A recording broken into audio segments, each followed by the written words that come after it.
It's the morning DNA. I am Aaron Dicer, the man of a single black shirt. She is Danae Says, or Danae Hughes, the woman of a million distractions, and also the woman of a single black shirt this morning. Yes, and also the woman that did not comb her hair. Hello. We're going to find out what November 1st. November, that's right. I said November 1st, 2021 is made of. Hello, November.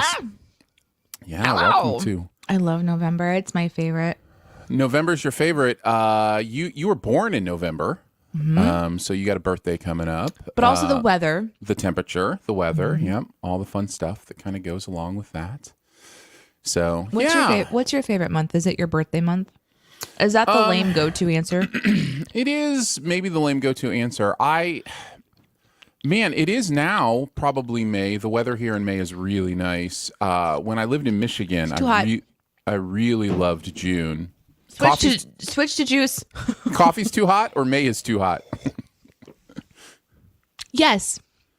May's not too hot. May is great. No, May is great weather. May is kind of the November of the spring, weather-wise. But yeah, I was telling my wife just yesterday, in my mind, for some reason, there is only summer and winter. Oh, time's up, Danae. Time is up. Well, it's a great show, everybody. That's the end of it. It's been good hanging out with you guys. So it's a great podcast. See you on the next Monday or Sunday. Bye. I was just telling Jen that in my mind, for some reason, there's only winter and summer, and that spring and fall are just like these transitions between the actual seasons.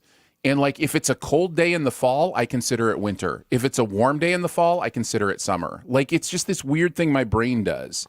So I don't know why summer. Why not let it fall be fall, which is a mixture of both? This is the question. What happened to you? Are you mad at fall? I think it's just the polarization of my brain. It's just like, it's the binary nature of how I want to think of things sometimes, which is weird because I'm not like that philosophically in other ways, but just my brain's like, oh, it's 70 today, that's summer. Oh, it's 60 today, that's winter. I don't know. Even in the summer, if it's 70, I'm like, ooh, fall weather. No, around here.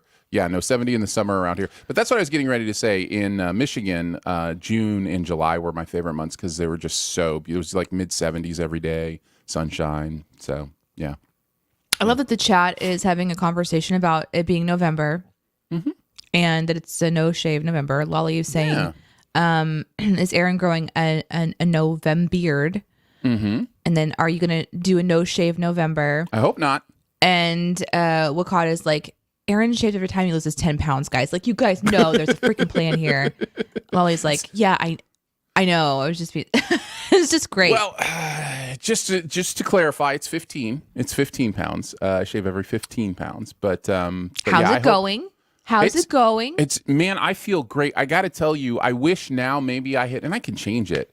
But I wish now that maybe yes, you can.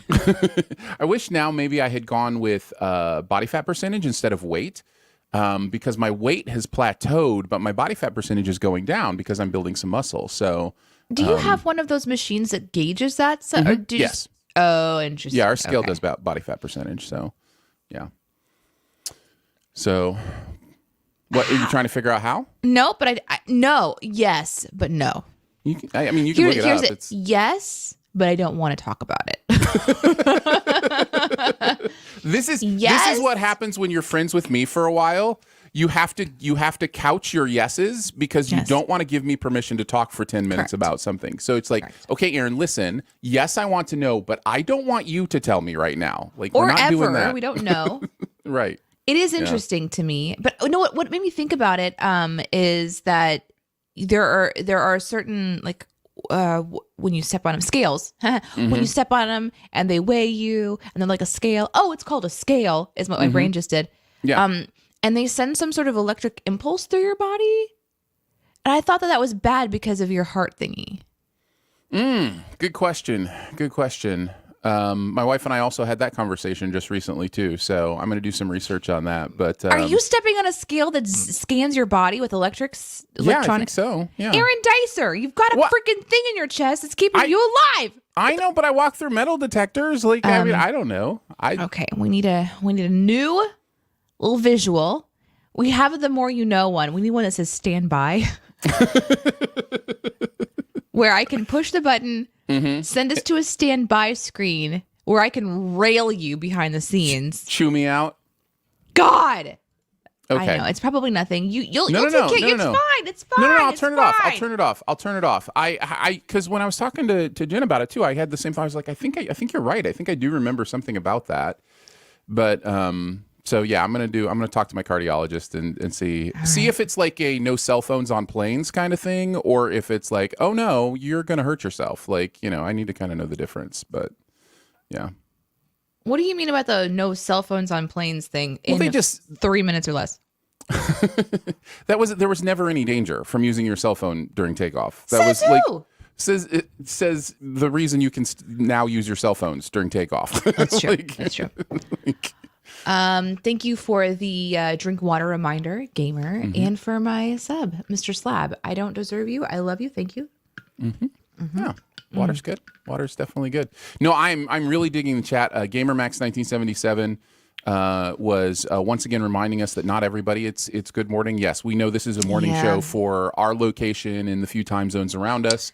We talked about it changing the title to "It's the Morning DNA Here, Not There," Right? but we just Yeah. decided that the Morning DNA just flowed Yeah. better. Morning DNA for us was considered. Morning DNA be you Yeah. We talked was about all another those. one. But yes, Morning DNA for us. Gamer is in Denmark, where it is 3 p.m. there. So heading into the evening hours.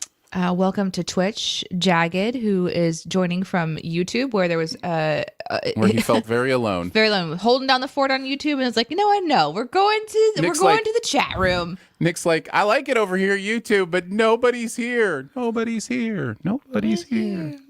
And echoes throughout. Come on, it's fine. It's fine. It is okay. Watch wherever you want. Watch wherever you feel most comfortable watching. That's why we do it at the different places.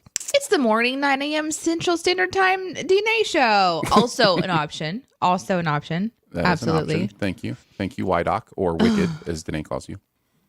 Sometimes. I also saw somebody tweeted us their Halloween costume. That I believe that was Nick, who just made the transition Oh, over to the Twitch channel. And Did you go find it? I have seen it already. Okay. And it is spectacular. So if you have Halloween costumes you want to tweet at us, those are just amazing. Oh my Despite God. isn't that amazing? Isn't that great? Despite the fact that I think, for the most part, both of us have said it's not something we like invest a lot in. Man, I love it when people do. I think that's really fun, especially when you do like a family theme. I was hanging out. Oh, look at that. Look at that. How adorable is this? To the podcast audience, the family of 5 are all different Lokis, and each costume is so specific to a very specific Loki from the TV show Loki. So It's perfect. it is perfect. It's absolutely perfect. I'm genuinely mind blown. Mm-hmm. And I love the little alligator. Yep. But I was over hanging out with you guys for Halloween, and your daughter was just like, here's my costume, and just kind of like put her own thing together and went out and got some candy. Yeah, so Iris is never sure, at least, so far in her life. She's only had a few Halloweens, but she's never been sure about whether she wants to participate or not when she's able to talk about it. So she's 4.5. And this will probably change as time goes on. But, the previous years when we've talked to her about it, she was either too young to care, or last year she really just did not want to. And it was like, well, why fight to get her out the door if she's not going to have a good time? So we just handed out candy. This year, she wanted to be multiple things, but she landed on Super Iris. And so I still have a play costume set that I picked up, of all places, Cracker Barrel. Oh, nice.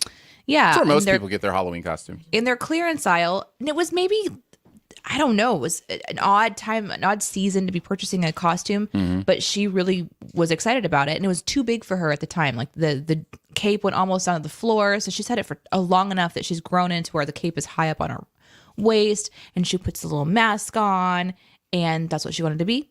So we have the cute little silver pants to go with it already. So we're just like, yeah, sure, you can do that. We don't have to buy a costume or do anything, which is great because we're lazy people.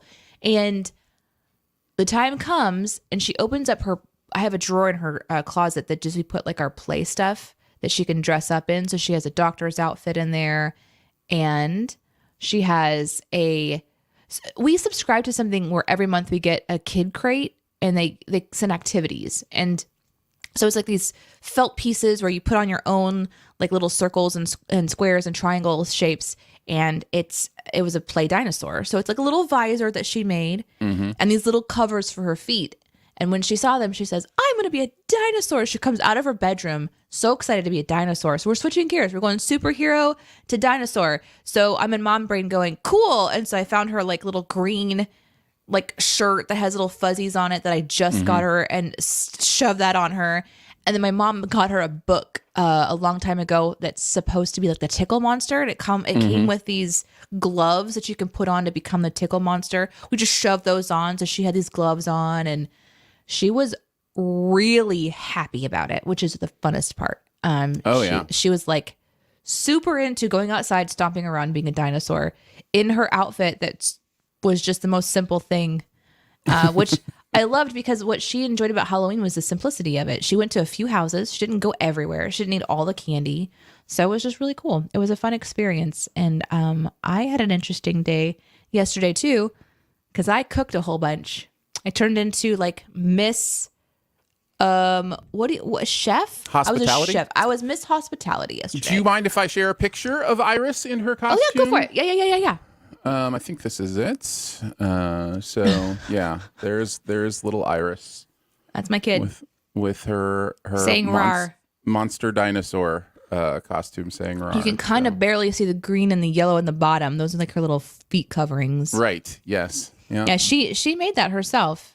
That little.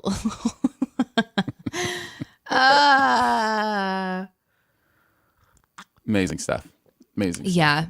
JCD, JCD says the Danae story of Iris's costume is making me go, kids are so sweet, and thank God I don't have a kid, because I would not have enjoyed that. I feel this. I don't really enjoy this stuff. And I've struggled with that, because I kind of want to be like, oh, I'm going to make myself enjoy it. But I was the one who was inside the house cooking for all of my friends for the entirety of the entirety of the evening. I was actually making gourmet food for my friends. Yeah. And my family. So I didn't pass out candy. I didn't go trick or treating, but I was super excited for Iris, and I was enjoying her fun and then stealing her candy. Yeah, you were killing it on the hospitality part. I will say, my wife and I came over, and we weren't, hungry or anything, but you had all this food that you needed to get rid of, and so we were like, okay, fine, make us food. We'll eat your food. And such a butt. Such a butt. No, it was amazing. My wife was like, I'm coming over. I'm hungry. Should I stop somewhere and get something? And Danae was like, no. I've got food. I want to make food. Yeah. So, yeah. For real. Yes, I do HelloFresh, and I had a backup of food I needed to make. And so I was like, yes, come over. I will cook for you. And I did. I cooked for my mom and dad. I made them triple mushroom gnocchi. Triple mushroom truffle gnocchi.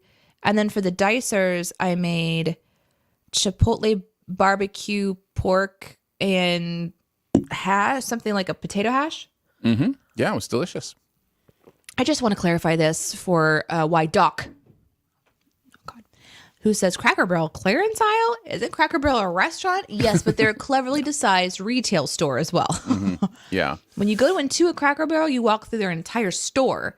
And they sell clothes and all kinds of stuff, like old-fashioned candy, things like that. Did that start because they sold their rocking chairs? Haven't they always had, like, the rocking chairs for sale that are out front? Like, that's always been a big thing. You can sit in the rocking chairs and wait, and then they would sell them.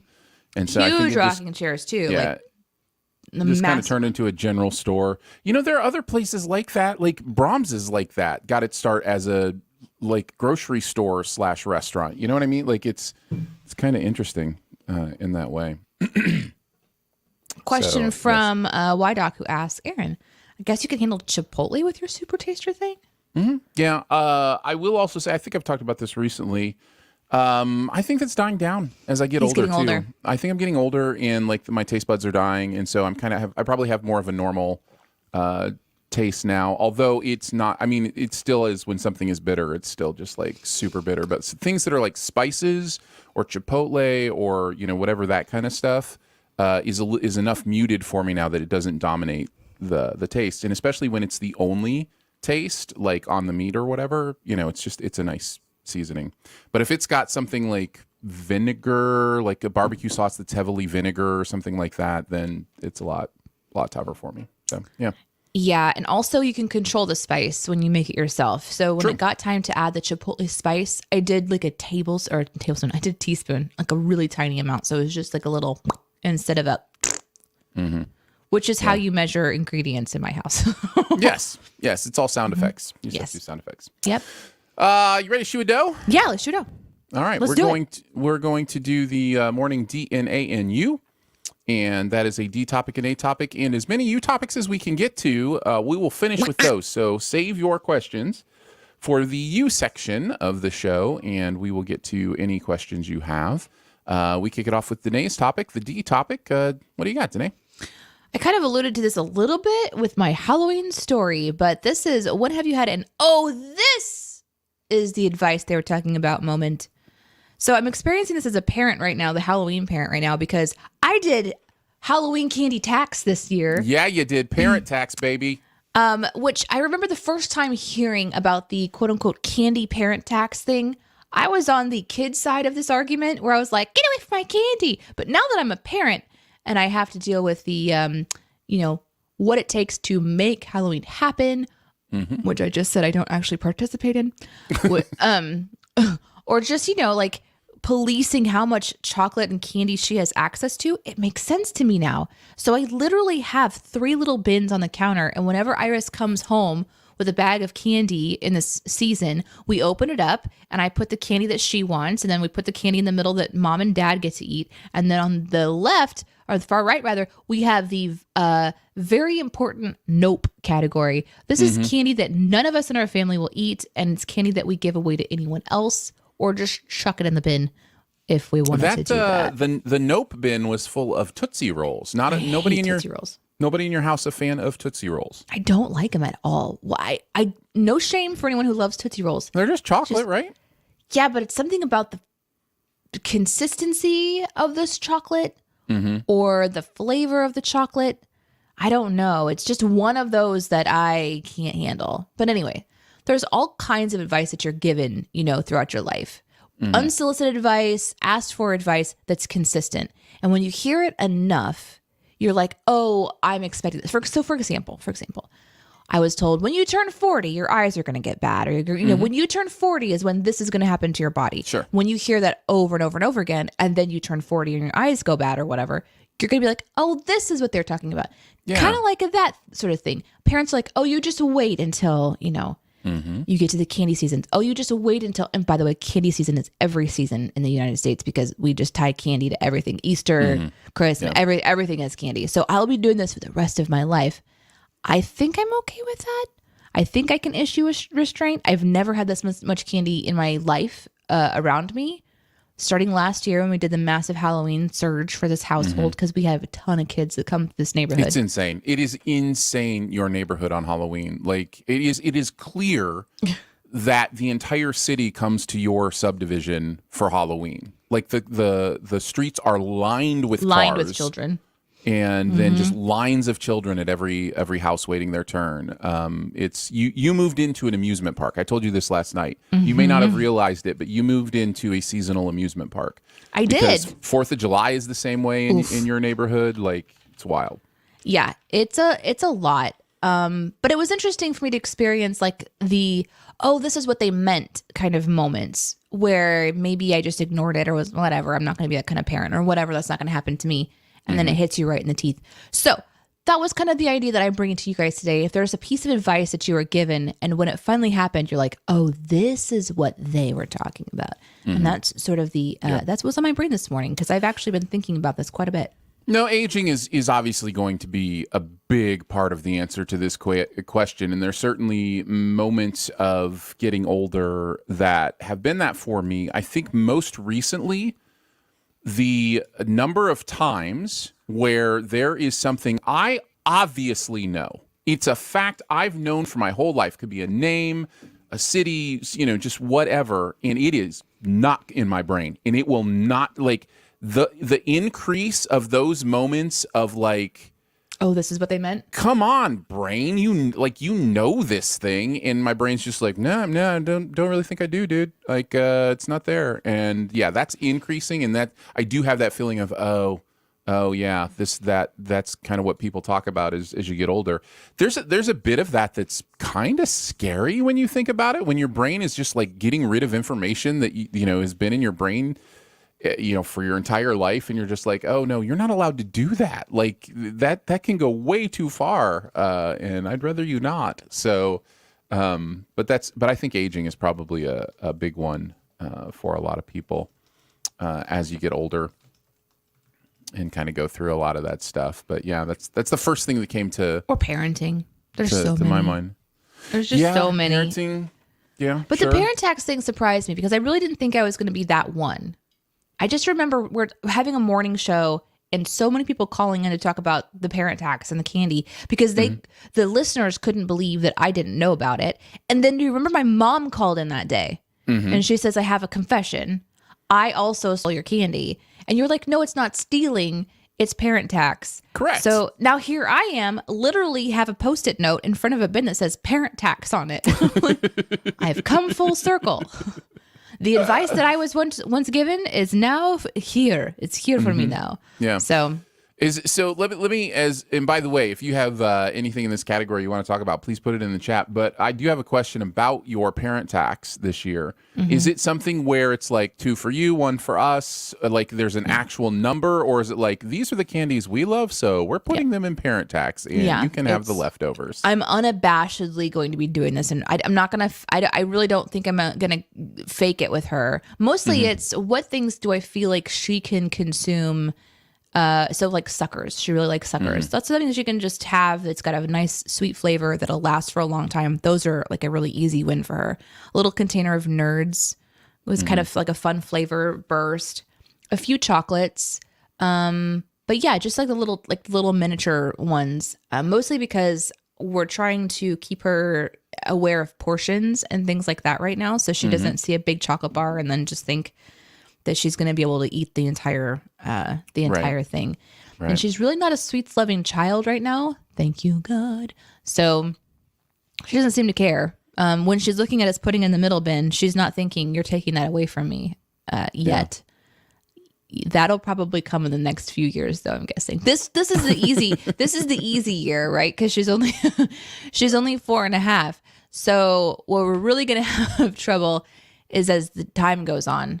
And then we're going to actually have to negotiate. I want to teach her to negotiate. Like maybe she's going to come up with a really, really good argument. And then I can, honor her intellect and ability to communicate with more candy. Who knows? Who knows? Yeah, no, it is going to change through the years as she wants to fight for more of that probably. But yeah. Parent tax, says Jagged, applies to all things year round. Dinner, dessert, breakfast, eating at restaurants. Go live life and do stuff is essentially the parent tax model. So that's opposite for me right now because whenever it's my food, it's also Iris's food. There's a kid tax on the plates right now. In fact, we went to breakfast over the weekend. We sat down at a restaurant, which we haven't done very much of since pandemic. And so it still feels a little strange for me, but we're sitting down and she doesn't want this on the menu. She wants one very specific thing. I get my food. She looks over at my food. She wants this, and this that I tried to get her to eat that's on my plate. So we had to order an extra round of specifically bacon. My child is a bacon hog. That's funny. Nicely bacon done. Hog. Nicely done. Because they're bacon. Anyway. Yeah. Real Mikey says, my mom's Halloween tax was unfortunately my favorite candies because they were also her favorites. She didn't take all of the Reese's, but it was the principle, dude. Just one. I did notice most of the Reese's were in the parent tax category last night. Yeah. Okay. I did notice that. Well, those are the bigger ones. Ones. Right. She can share those with me. I'm going to put them in the refrigerator so I can chop them up into quarters. Lolly says, as a non-parent who went trick-or-treating last night, can confirm there's also a fun Aunt Lolly tax as well. Perfect. Somebody said up earlier that they weren't even sure what their parent tax was. It was just while the kids were at school. And that that to me is kind of how we handled it. It was just like, yeah, it's all your candy, but you got to go to school every day, and we're going to be snacky. So we're taking our parent tax as we see fit throughout the day. I can just see the kids like taking inventory before they leave. Yeah, definitely. Very nice. Let's see. Yeah, that's what Acres Ridge is saying. My kids are at school. They don't have any idea how much tax I actually take. Very good.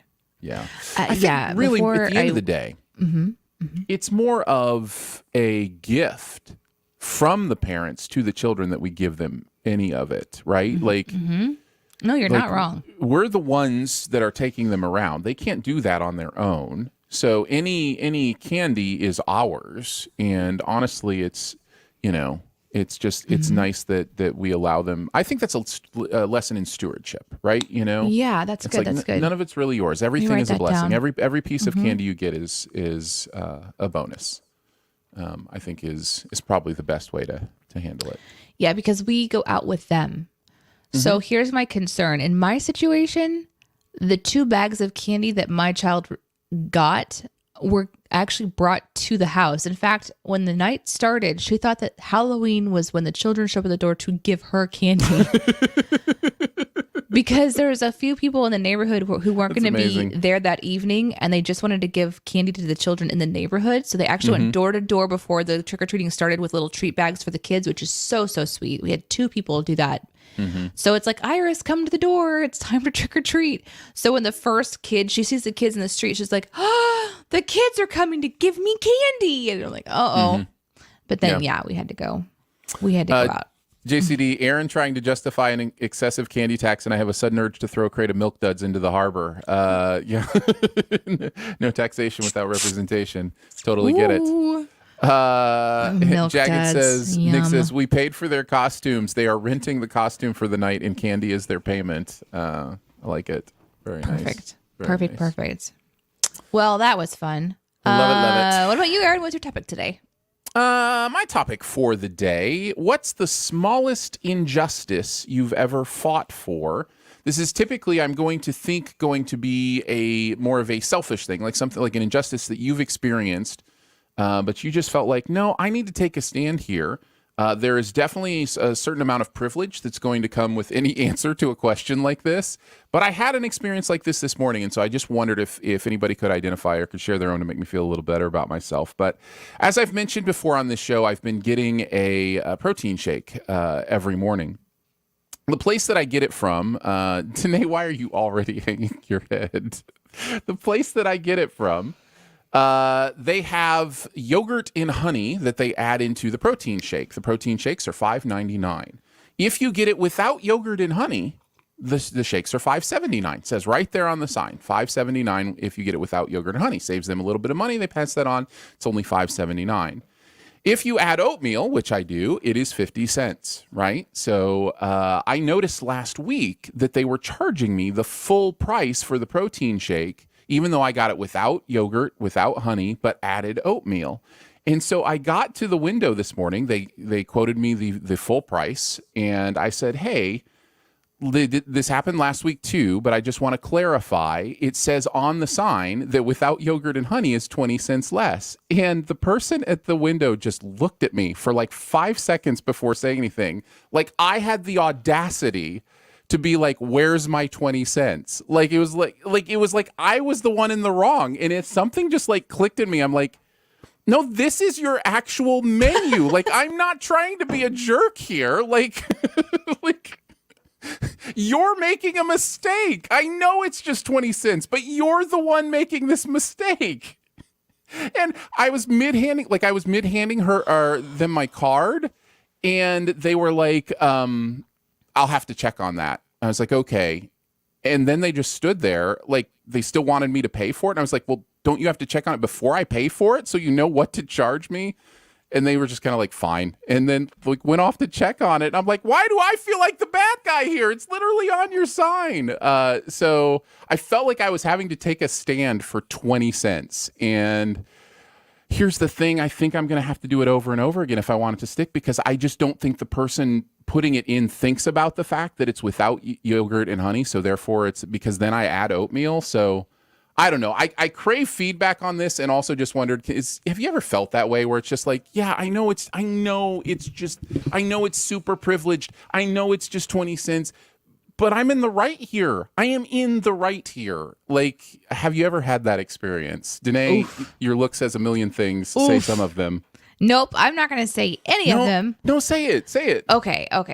So first of all, I understand what you're trying to do. And I think that there is I have this in drive-throughs a lot as well, because especially if my order is consistently wrong, or if it's where I'll get the same thing multiple times in a row. And so I'm thinking, this is what I can expect. And then the fourth or fifth time it changes enough that you wonder, was it just somebody working on the line that day for those few weeks that was doing it a very specific way, and now I don't know what to expect? And so you want to ask questions about the things that you're purchasing, but you're at a drive-through.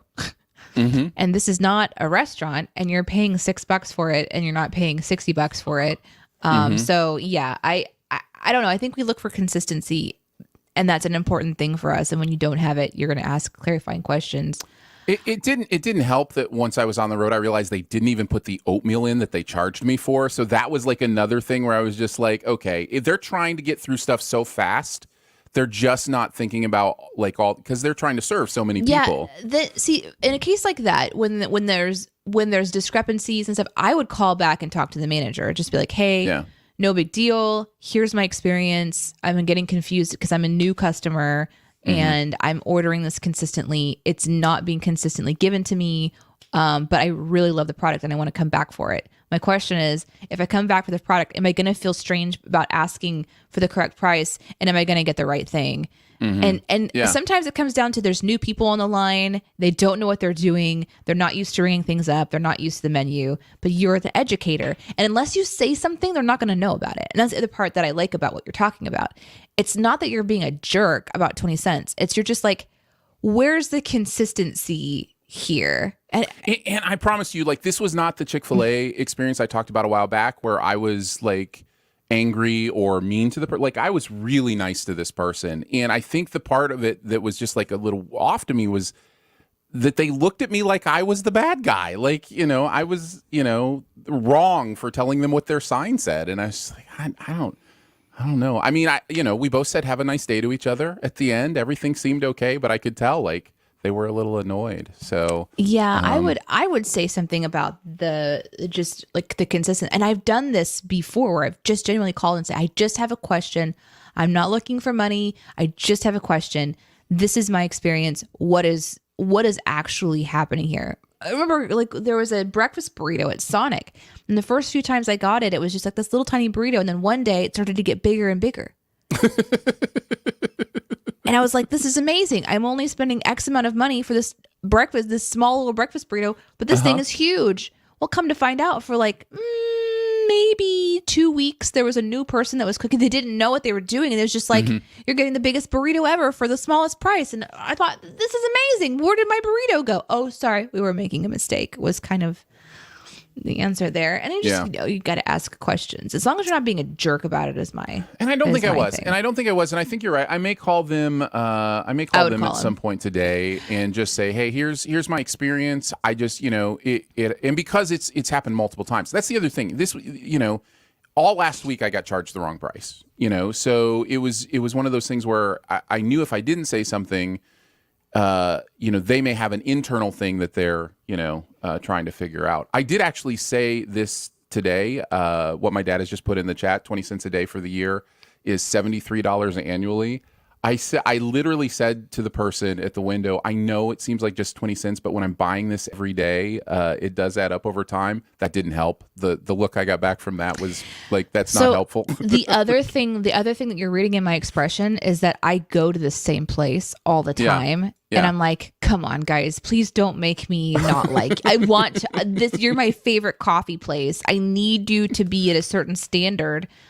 Which is kind of what I was seeing in the chat. And I'm going to hop around a little bit. Here's one from Jagged who says, I have taken a 25-year stand against Ben and Jerry's at the beach that we go to. Oh, okay. They made my brother and sister a milkshake and then refused to make me one because, quote unquote, we close in 15 minutes and stop making milkshakes now. I was so mad that I refused to get anything from them ever again. Wow. Yeah. Dude, I actually kind of get that. That's so shady. You're with a group of people, 2 of your 3 people order, and the third person's like, my turn to order, and they just say no. Clock just struck 15 minutes.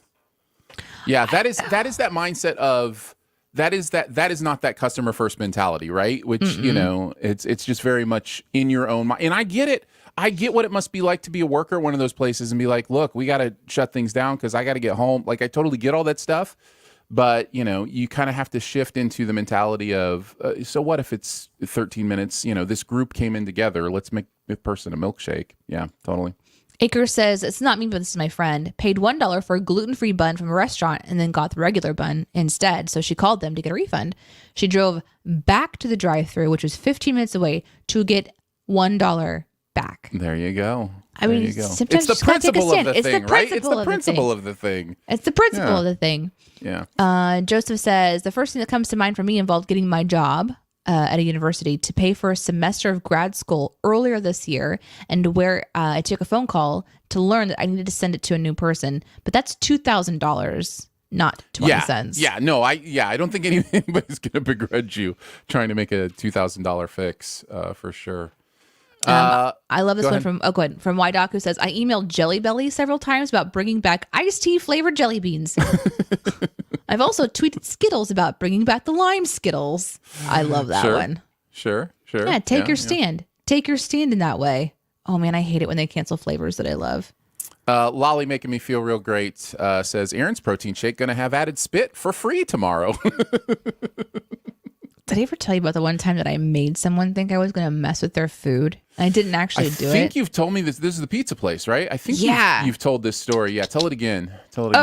So this was right out of high school, my first job outside of high school, which high school was a nightmare escape for me.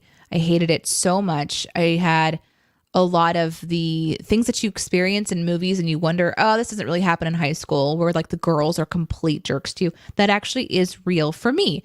And so there was this particular group of girls that just were nasty to me all the time. And so one day, like 4 or 5 of them all came in together, and I got sat at my table at the pizza place that I worked at. And so I decided the best way to mess with them was just to see if they knew that they were mean to me, and wondered if this was the best place for them to be eating since I would be serving them. And I didn't do anything to their food. Nothing nefarious happened. But whenever I took their order, I was like, yeah, I'll be sure to make that smoothie extra good for you. Just sort of like this really nasty just a little bit under, just a little undercurrent, bit of tone under there. Yeah, a little how was your something pizza? Extra. Yeah, I made sure it was really done special for you guys. I made this one specifically with you in mind. Just things like that, and they were so uncomfortable, which told me that they knew exactly what they were doing when we were in high school together, which we had just left high school, so it was all very, very fresh in our minds. If I saw them now, they'd be like, "What? Who are you?"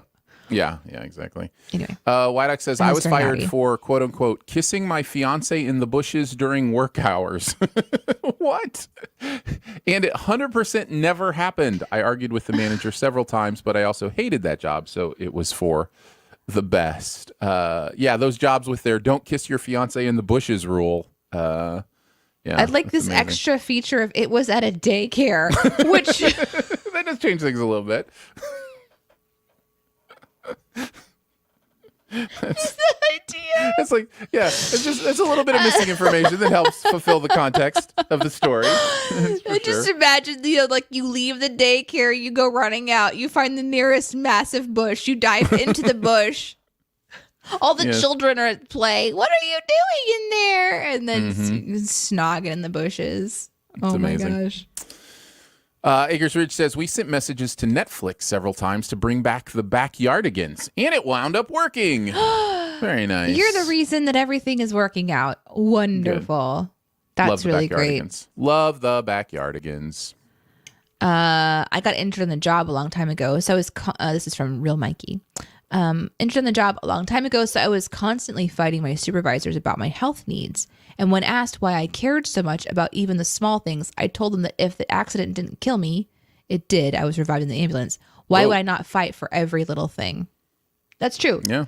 I don't like it when you have to be such a strong advocate for yourself, but you do, because there's no one else that understands like what you have to stand for. And people don't usually think, oh, this person must be really passionate about this for a reason. They usually think, why aren't you doing what I want you to do? Because we are selfish human beings. And so good for you for standing up for what you needed. That's good. And that's kind of the conversation, right? In the balance you try to find, and that's what I'm asking is where is that line between, you're being ridiculously privileged in quote unquote fighting for yourself for this amount versus no, I need to take a stand.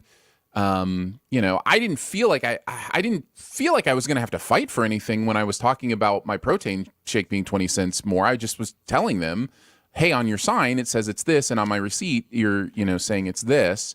And it ended up because of the kind of nonverbals I got back, I felt like I kind of had to fight for it. So it's kind of one of those things where it's like, okay, what do I do here? Like, I felt like the person at the window expected me just to go, no, it's all right. Just charge me, the full amount. And I don't know. It was weird. I was like, no, I'm not going to do that. Like, go ahead, go talk to your supervisor and find out that I'm right, Yeah, and maybe like when they have a little bit of attitude, you're like, no, I'm going to sit here for this 20 cents. That's what I'm going to do. That's just the power that I have in this moment. Sure, I might have been willing to let it go just a minute ago, but when you looked at me like I was growing in a second head out of my left shoulder, I decided that I'm just going to sit here until you figure out how to use your system properly. Yeah. Yeah. Danger Sweet says, I tweet my local paper almost on the daily for posting stories that are clearly just press releases from local businesses. Do some journalism. Write on whether this is going to impact other businesses in the area or if it'll be good for the economy. Don't just give Nespresso and Tim Hortons free press. Yeah, no, I love this. I love taking a stand on this. This is, I think, important because it happens more and more. We get... I will often get emails about websites that I'm involved with that'll be like, hey, here's this thing we're promoting. Can we make it look like an article on your website? And it's like, no, you can't do that. But you know why they do that? Because many people will say, yeah, sure, pay me $25 and we'll post it like it looks like an article from our website. And newspapers are notorious, especially local newspapers, for doing the same kind of thing. So yeah, articles look like ads and ads look like articles, and yeah, it gets really messed up for sure. Yep. Ian M. Morey says, I was once told, and stand by this adage, that you don't quit a job, you quit the manager. I once had a retail job for 5 months with the pressing point of metrics, and the product was watches. The exchange was such a hard sales stance, I felt like a used car salesman for Swiss timepieces made of plastic. I questioned the method so much, it got to the point that I was punished, quote unquote, for being too empathetic to customers. So once my hours were cut, I cut the job out of my life and became a bartender. Yeah, that reminds me of Bob in The Incredibles, right? Where he's working for the insurance company and he tries to help the lady out. And then his boss comes in and is like, that's not what we do here. We're not here to help people. We're here to sell them insurance that they never use. So, yeah. Yeah, that's interesting because I've been trying to think of like what mine would be as far as injustice goes. And I don't, it's an interesting thing because I just forget things so quickly. They don't really stand out. And so there's not one that's coming to the forefront of my mind, but that reminded me of a job that I had working for hotels.com Expedia. And there's a massive call center here in the area where I live. And I kind of had like a specific way of talking to people on the phone. So my job was to answer the phone for like 8 hours a day, with a short lunch break and a couple of 15-minute breaks throughout the day. So not too much time off the phone, just talking constantly, and answer the phone, answer questions about the hotel, and book it for them. That was my job. But it was a sales job. So you want to have those sales metric. You want to have more, your ratio be, you got a call and you get a sale within so many numbers. And if you hit the specific number, then you get a bonus to your paycheck. But then the bonus gets different the more sales you, like, it was just like all these sales metrics, right? For getting to have bonuses at the end of your paycheck. I never really cared about that too much. I just liked helping people find the hotel room that they wanted. And so I would get called into, your meetings where they're listening to your calls and you listen to yourself on the phone and they evaluate your perspective. And I'll never forget listening to one phone call and I was like, oh, that was a really great phone call. And my manager said, well, did you not hear what you did? And he started to tell me that I was too nice. I helped them too much. I gave too much information that they asked for, and I should have gotten them off the phone and booked the sale. And he said, also, you said that they didn't have any rooms available at this particular one, but they did have a room available, and it was like $180 a night. They wanted to spend $80 or something, and didn't have their. He said, you should have told them this was the only hotel option that was there, so that they had to book that one, and then you would have had more money in your pocket because you never miss your numbers. You're always getting your bonus, but you just book them at the smaller rooms. And I'm just looking at this person, I'm like, you want me to lie to everybody? He's like, yeah, how do you think so-and-so gets their paycheck so high? And I was absolutely baffled by that. And I put my foot down and I said, listen, I'm the one on the team who consistently hits this number. And if I'm going to start lying to people, I'm not going to hit the number. I can't just lie to people. I'm not that person. And I'll just that was the line that I created. And to me, it was a small injustice. And within a few months of doing that person was fired, and the entire company remade their entire system, and it was more in line with how I was already doing my sales techniques. And so I became one of the top people because I hit that metric all the time. They actually went in and listened to you for quality control of whether you were listening to the person, kind of like the Chick-fil-A model where they repeat it back to you as if you're a person on the other end of the line instead of just a number. It was like that. Yeah. So it was just really kind of like that felt good. Like my little small injustice that I, fought for. That's probably the only one that I can really think of where I put my foot down in a situation where I could have gotten in a lot of trouble for that one.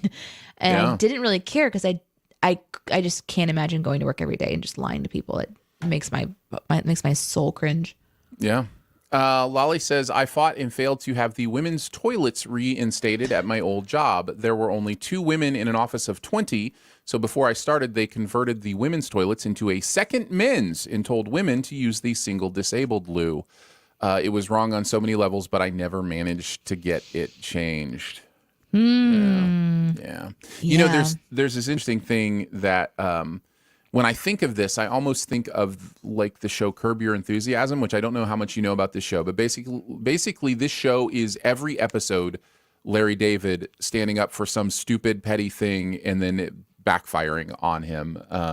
So, for instance, in the latest episode, spoiler alert, he loses a Netflix deal because they wouldn't get the toilets fixed. And so it's just like, that's how it feels sometimes. Is like, is it really this important? And it's just that thing in your brain. It's just like, yes, it is. Like the principle of the thing is that important. And then the credits roll with the very memed end credits that often roll from Curb Your Enthusiasm. So, yeah. Let's see. Jagged says, I want to stand up to the injustice of American insurance because paying thousands of dollars a year to only have to pay out of the butt if you ever go to the hospital is highway robbery. Insurance is interesting. Yeah. We wish you well. We wish you well, and we will not be going into a conversation on the United States insurance situation. We're not going to do that. All right, let's head into the U section, shall we, Danae? Let's do it.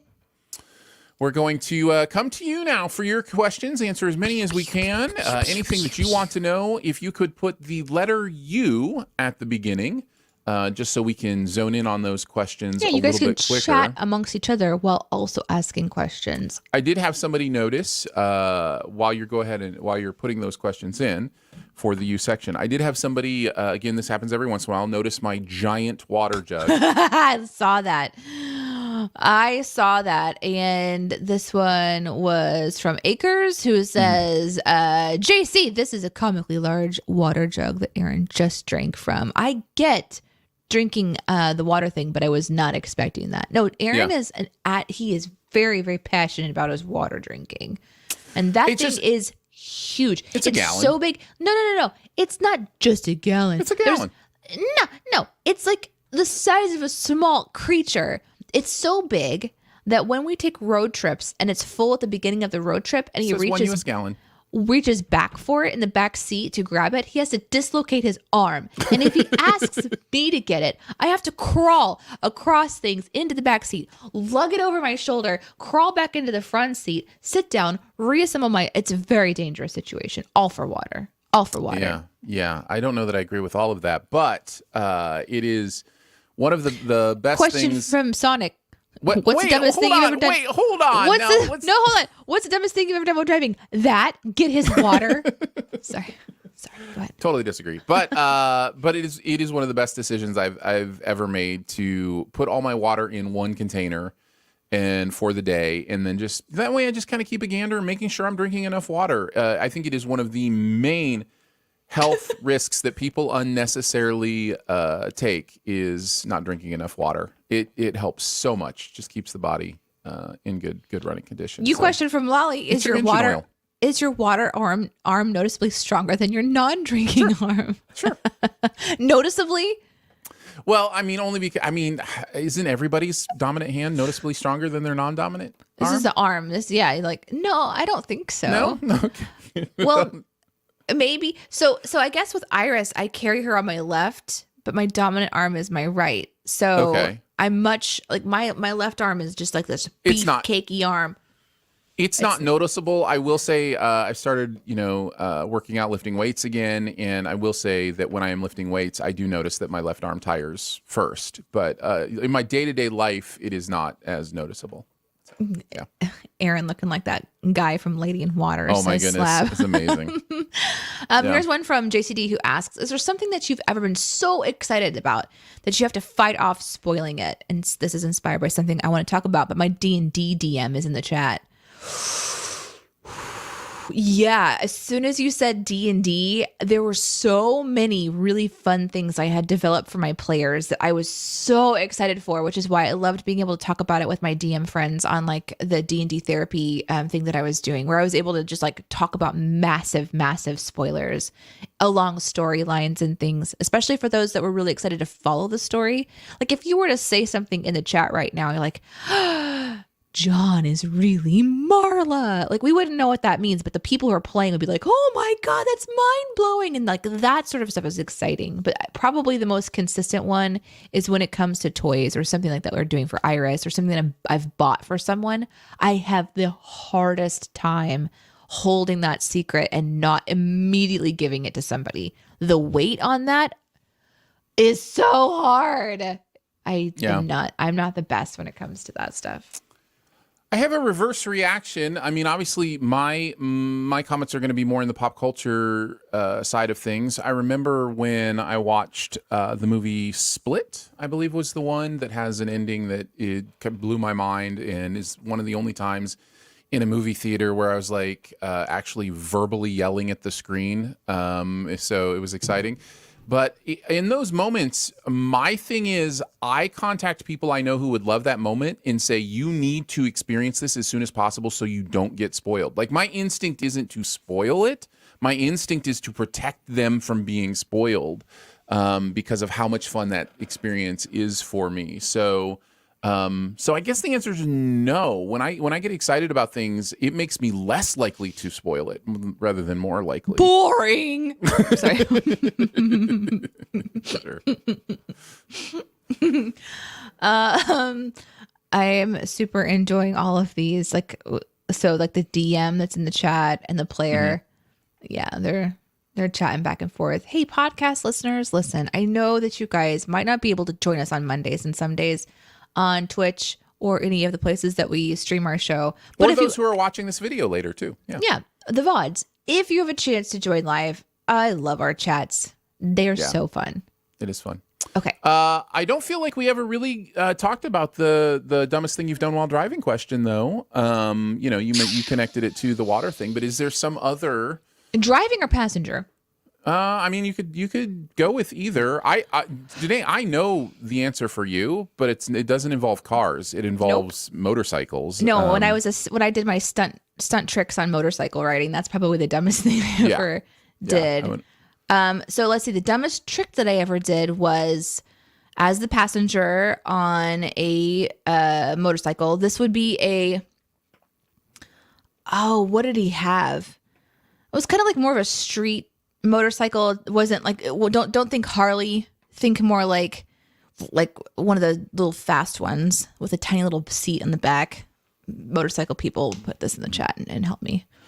God, I wish I could remember what kind of bike he had. Anyway, so I stood on the back seat, which was very tiny, and that was one of the tricks I did. But then I figured out if I squatted down, I could actually, and he put his left arm up, I could crawl around him while driving and face him sitting in front of him, and then crawl around on the other side and get back into the back seat, all without stopping moving. That was probably the dumbest thing I did. Questionable. There was some other dumb stuff, but that was probably the dumbest. Dumbest thing I've ever done while driving was when my friend said, "Hey, race you to Subway," and I said yes. And racing to Subway ended up costing me lots of money because I got pulled over for, I think the officer said I was doing like 90 in a 35 or something like that. For like, a Subway sandwich? That's dumb. It's probably an exaggeration. I can't imagine that was actually a 35. I think it may have been like a 45. But basically he said, if I wrote you for what I clocked you at, you would have to go to court for reckless driving, and there would be like severe consequences. He said, I can tell that that you are scared right now. I can tell that this is your first time, and because I had just gotten my license like within the last couple months, and honestly, that is the reason why I don't go more than 5 miles per hour over the speed limit here to this day. To this day, and Danae will attest. When I drive, I don't speed. It's a turtle experience. It's a speed limit experience. Come on. Okay, hold on. My favorite time was you and I on a road trip, and we rented a vehicle that had the automatic speed thing built in, where it kind of reads reads. It'll just look if you get too close to a car. Yeah, it'll back the speed down. That kind of thing. Yeah. Yeah. So you're in charge. We're driving down the road and you have it set to something, and we don't really know what that means because this is a rental car. And so every time somebody would cut in front of you, the car would slow down to create space. And you're like, oh, this is nice because it kind of, but then we just kept moving further and further. Because people just kept passing and cutting right in front of us. Yeah. And I'm like, get in the right lane. You're like, no, I'm going speed limit. I'm like, you're going like barely speed limit. And we're just like, like we're losing our ground. Yeah, it was terrible. Oof. I had to turn that off. I definitely had to turn that off. Yeah, that was, for sure. That was a lot. Okay, there was one up here from Jabrin's TV. You question. Whoop, there it is. Also a heavy water drinker. Does Aaron think most water has a different taste? Yeah, certainly. I can taste the difference in different communities' water supply. I don't know what, I couldn't tell you what that's based on without some education, like without somebody going, that's why. That's mineral. I would imagine it has to do with minerals. I would imagine it has to do with iron content. But I can absolutely taste. I can taste certainly water supplies that are nearer the ocean have different treatments that they do to the water than I'm used to in the Midwest. So yeah, I can absolutely taste that stuff. I can't really taste much of a difference between filtered water and unfiltered water that comes from the same supply. So take that for whatever it's worth. But yeah, no, that's a super taster thing / water drinker thing. But yeah, I can absolutely tell that water has a different taste. I don't mind most high iron water is a little much for me, but I can live with it. So yeah. Man, I remember going to a house once that had really high iron in their water. And they told me that, and I didn't know why that was important.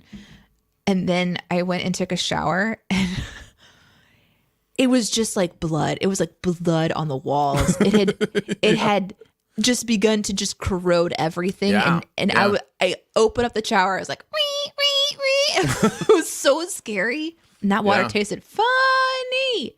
Yeah. Woo. For sure. I'm going to throw this one up in the chat while we go back through and see if there's other comments you wanted to highlight. But this one is, what is the thing you hate to do the most while wearing a mask? Yeah. Sneeze. I hate sneezing with a mask on. It's Do you have to remember strange experience? Do you have to remember the thing where it's like you start to put your arm up to block the sneeze, and you're like, oh wait, I got a mask on. Like, No, do you still? So it's that, but then you're pressing the mask into your face. Right. Which, depending on the mask that you're wearing, could mean that you've got like that paper thing where now everyone can see that you just like, it's just like a and you have like the little blowout going on. Yeah.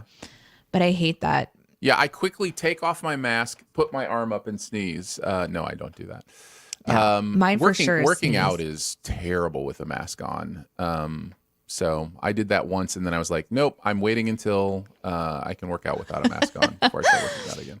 This one's from Acres, rushing out the door and forgetting to brush your teeth, trapped in your own morning breath.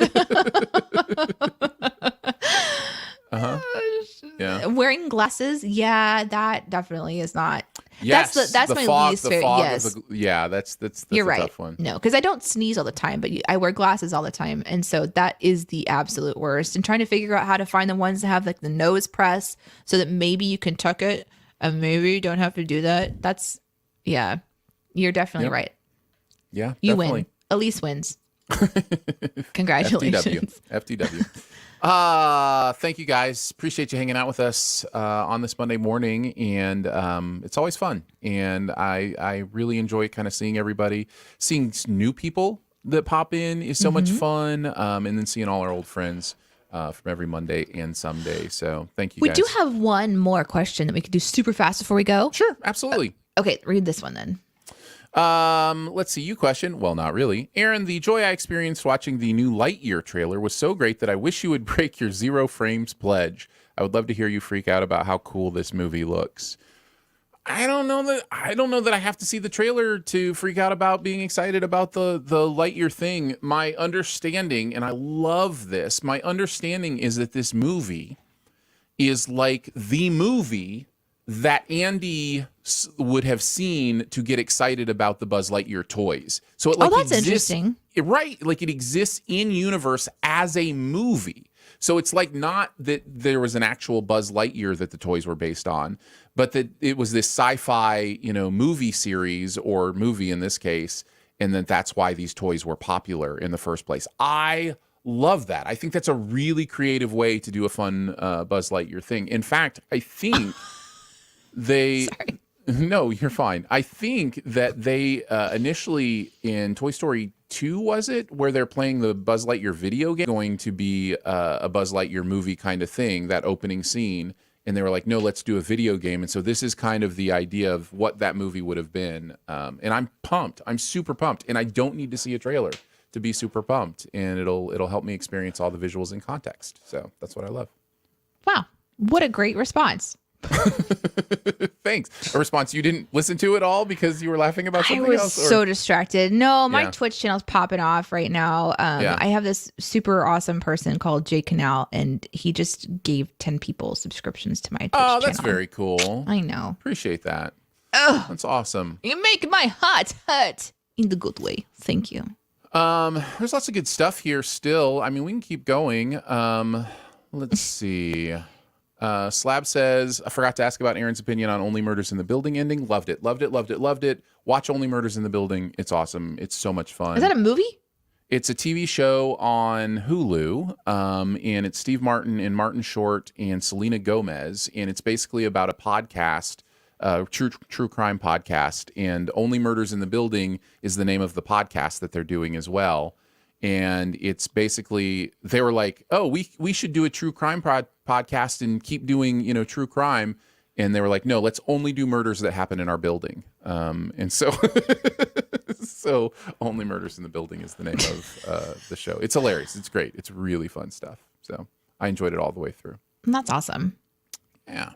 Well, there you go. Yeah, we did it. We have another little morning show, a little Monday morning show. Listen, we want to hang out even longer, but we know everybody has to go to work, including ourselves. So we will see you guys on the next Monday or Sunday. Make sure that you are subscribed and doing whatever you got to do to be notified. But every Monday, 9 a.m. Central is when we go live, or 9:15 as I did today, because I had to take my child somewhere and I was not prepared for the amount of work it was going to take me. Sorry about that. No, it was because I was arguing in the drive-through for my protein For 20 shake. cents. That's why, for 20 cents. That's why we were 15 It minutes wasn't that late it was. today. Well, it could have been that they made it wrong, but no, it was over 20 cents. And Well, then they you did didn't, also make it wrong, but you but I didn't didn't know argue that about until that. You didn't, I didn't know that until I was on my way home. But yeah. For those of you guys watching on Twitch, hang out for just a second. I'm going to send you somewhere today. I'm really excited about because I just peeked over at Not Bush and he is crafting some really beautiful stuff today, and I love watching this guy work. So we're going to go right into Not Bush this morning. If you haven't watched him before, he is a sculptor, and he was the first Twitch partner outside of gaming. So Twitch is usually, known for like watching people do games and play games and stuff like this. But there's also a huge arts and crafts community and people who make things. And Not Bush is one of the first ones that I discovered along with another raid. And he's incredibly talented and super chill. A great kind of like background vibe where you can have him up watching him work. And go about your day, and it's like a nice little pairing. So I'm going to send you over to Not Bush today. So I'm going to tell one more story if you don't mind, Danae. Sure, but my raid is already going. So so what does that mean? Does that mean we they're have a going to time be limit? leaving here soon? Mm-hmm. Okay. Well, I'll make it quick. Real Mikey says this show is my Saturday morning cartoons. Thank you, Real Mikey. My pastor this weekend at church said, "Hey, do you guys like cartoons?" And then he said, "Have you ever seen that cartoon Up?" And I was like, that's not a cartoon. Like, I got so mad. Like, it's the maddest I've ever been in church. I was like, how That's the maddest you've ever been you? in church? Hold that thought. That's next Monday. The maddest you've ever been in church. Aaron's is about an Up, and mine is about... It's like, how dare you call Up a cartoon? It's an animated film. Anyways, love you guys. We'll catch you on the next Monday or someday. Bye.